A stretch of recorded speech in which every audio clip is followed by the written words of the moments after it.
Nokia 106 এই mobile ফোনটি receiver বাটনে কাজ করে না, অর্থাৎ কল আসলে কল ধরা যায় না, কল দেওয়াও যায় না এবং এই যে চারকানিয়া বাটনগুলো আছে তার 3টা বাটনে কাজ করে না। এই যে উপরেরটা, বাম পাশেরটা এবং নিচেরটা, এই 4টা বাটনে কাজ করে না। তো এই ধরনের প্রবলেমগুলো কোথায় থেকে হয় সেটা আমি দেখাচ্ছি আপনাদেরকে। অন্য বাটনগুলো কাজ করতেছে, এই যে দেখুন, এগুলো নিচেরগুলো সব কাজ করতেছে, কিন্তু উপরেরগুলা এবং ডায়াল বাটনটা কাজ করে না। এই যে দেখুন, কাজ করতেছে না। তো আমি ডায়াল করে দেখাচ্ছি আপনাদেরকে। এই যে দেখুন, ডায়াল করতেছি, কল যাচ্ছে না। এই যে দেখুন, কল যাচ্ছে না। তো এই প্রবলেমটা আমি আজকে সমাধান করব, সেটা আমি আপনাদেরকে দেখাচ্ছি। আমি সেটটাকে খুলে নিচ্ছি, পুরো ভিডিওটা দেখবেন। তো আমি স্ক্রুগুলো খুলে নেব। এখানে 4টে স্ক্রুপ আছে, 4টে স্ক্রুপে আমি খুলে নিলাম। খোলার পরে যে মাদারবোর্ডটা আছে, এই মাদারবোর্ডটা আমি বের করে নেব।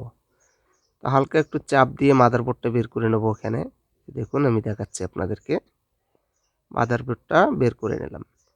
তো মাদারবোর্ডটা বের করার পরে এখানে দেখতেছি যে বোর্ডটা কাজ করা হয়েছে, এর আগেও কাজ করা হয়েছে, কারণ সম্ভবত মাইর খাওয়া বোর্ড এটা। তো এই বোর্ডটার মধ্যে যেহেতু লাইন মিসিং হয়ে গেছে, সেক্ষেত্রে আমাকে লাইনটা খুঁজে বের করতে হবে। তবে আগে দেখতে হবে যে কোন লাইনটা মিসিং, সেটার দিকে আমরা খুঁজে বের করব আগে সেটা। সেক্ষেত্রে আমি যে বাটনগুলো আছে ক্রিপেডটা, এটাকে আমি খুলে নেব। খোলার পর যে লাইনটা মিসিং, এই লাইনটা আমি খুঁজে বের করব। তো আমি উপরে পেপারটা তুলে নিলাম। নেওয়ার পরে এখন আমি সেটটাকে আবারও চালু করব। অনেক সময় দেখা যাচ্ছে যে ময়লার ক্ষেত্রেও কাজ করে না।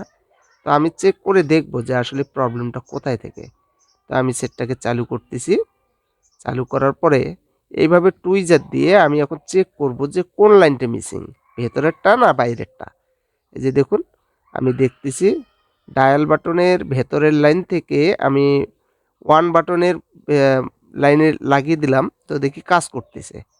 তো এবার আমি বাইরের লাইন থেকে বাটনের ভেতরের লাইনটা ধরবো, তো দেখি কাজ করে কি না। এই যে দেখুন, ভেতরের লাইনটা ঠিক আছে, কিন্তু এই যে বাইরের লাইনটা কাজ করতেছে না। এই যে দেখুন, বাইরের লাইনটা কাজ করতেছে না। তার মানে বুঝতে পারলাম যে রিসিভার বাটনের যে বাইরের লাইনটা, এটাই মিসিং। তো এখন এই বাটনের লাইনটা কোথায় কোথায় গেছে সেটা খুঁজে বের করবো। এই যে দেখুন, রিসিভার বাটনে আছে, সার্কানিয়ার এই 3টা বাটন আছে, এই 3টা বাটনের লাইন এবং রিসিভার বাটনের লাইন একই লাইন। এই যে আমরা দেখতে পারতেছি যে 4টা লাইন মিসিং, সেই 4টা লাইন মিলে একটা লাইন। তো একটা লাইন খুঁজে বের করলে আমরা 4টা লাইন পেয়ে যাব। তো এখন আমি খুঁজে বের করব। আগে ডায়াগ্রাম দেখব। এই যে আমি ডায়াগ্রাম দিয়ে দিছি, এই লাইনটা কোথায় থেকে আসছে। এই যে দেখুন, আমি দিয়ে দিছি ডায়াগ্রাম এখানে। এখন আমি এই লাইনটা এখান থেকে ঘষিয়ে বের করে নিয়ে আসব। আমি দেখাচ্ছি আপনাদেরকে। এই যে ছোট্ট লাইনটা এখানে আমি দেখাচ্ছি জুম করে আপনাদেরকে, এই যে এটা। তো এই লাইনটা আমি ঘষিয়ে নেব একটু। ঘষার পরে এই লাইনটা বের করে নেব। এই লাইনটা সরাসরি সিপিইউ থেকে আসছে। তো যেহেতু এখানেই আছে, আমি এখান থেকে লাইনটা টানবো। তো কীভাবে টানতেছি সেটা আমি দেখাচ্ছি আপনাদেরকে। তো সোল্ডারিং করে নিচ্ছি আমি। সোল্ডারিং করার পরে একটা চিকন যে জাম্পার ওয়্যারগুলো আছে, এটা দিয়ে আমি লাইন টানবো, অর্থাৎ চিকন তার। এই যে দেখুন, ছোট্ট যে কয়েলগুলো আছে তারের চিকন, এটা দিয়ে আমি লাইনটা টানবো। এখানে আমি সোল্ডারিং করে নিচ্ছি, করে তারটা লাগিয়ে নিচ্ছি।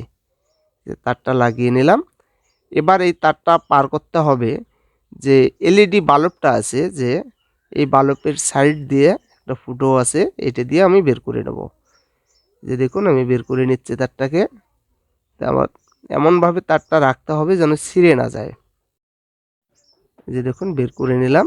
নেওয়ার পরে এখন এই তারটা আমাদের রিসিভার বাটনের যে বাইরের লাইনটা আছে, যে লাইনটা মিসিং, সেই লাইনটার সাথে আমি লাগিয়ে দিলাম। এই যে দেখুন, আমি সোল্ডারিং করে দিলাম। এরপরে বাড়তি তারটা আমি কেটে দেবো এখান থেকে। কেটে দিলাম। দেওয়ার পরে এই যে দেখুন, তারটা ঠিকঠাকভাবে এখানে রাখতে হবে যেন ছিঁড়ে না যায়। এখন আমি ব্যাটারি দিয়ে চালু করে দেখাবো যে রিসিভার বাটনটা কাজ করে কিনা। আমি সেটটাকে চালু করতেছি, একটু ওয়েট করবেন। এভাবে ধরে এখন আমাকে চালু করে দেখতে হবে যে বাটনটা কাজ করে কিনা। সেটটাকে আমি চালু করে নেব। চালু হয়ে গেছে। এরপর একটু অপেক্ষা করতে হবে রান হওয়া পর্যন্ত। এই যে দেখুন, রান হয়ে গেছে। এই যে দেখুন, কাজ করতেছে। এই যে দেখুন, কাজ করতেছে। তার মানে আমাদের রিসিভার বাটন কাজ করছে। এখন আমি প্রিপেডটাকে লাগিয়ে নিচ্ছি, কারণ যেহেতু আমার কাজ হয়ে গেছে, এখন কেসিংয়ে তুলে আমি সম্পূর্ণরূপে ঠিক হয়েছে কিনা সেটা আমি দেখব। আমি কেসিংয়ে তুলতেছি, তোলার পরে ব্যাটারিটা তুলব, কেসিংটাও লাগিয়ে নেব, যে কাজ হয়ে গেছে যেহেতু। দেখুন মিক্সারটাকে চালু করলাম, চালু করার পরে আমি দেখাচ্ছি আপনাদেরকে। চালু হয়ে যাচ্ছে, এই যে দেখুন চালু হয়েছে। এবার এই যে দেখুন নিচের বাটন কাজ করতেছে, ডায়াল বাটন কাজ করতেছে, 1 2 3 এগুলো তো আগেই কাজ করছিল। এই যে দেখুন ডায়াল করে দেখলাম, ডায়াল হচ্ছে, যেহেতু সিম নাই এই জন্য এমার্জেন্সি দেখাচ্ছে। এই যে দেখুন সম্পূর্ণ বাটনগুলো কাজ করতেছে। এই যে দেখুন আবারও দেখাচ্ছে আমি, এই যে দেখুন কাজ করতেছে উপরে নিচে এবং ডাইনে বামে সব দিকে যাচ্ছে এটা। তো কিভাবে কাজটা করলাম নিশ্চয়ই আপনারা দেখতে পারলেন।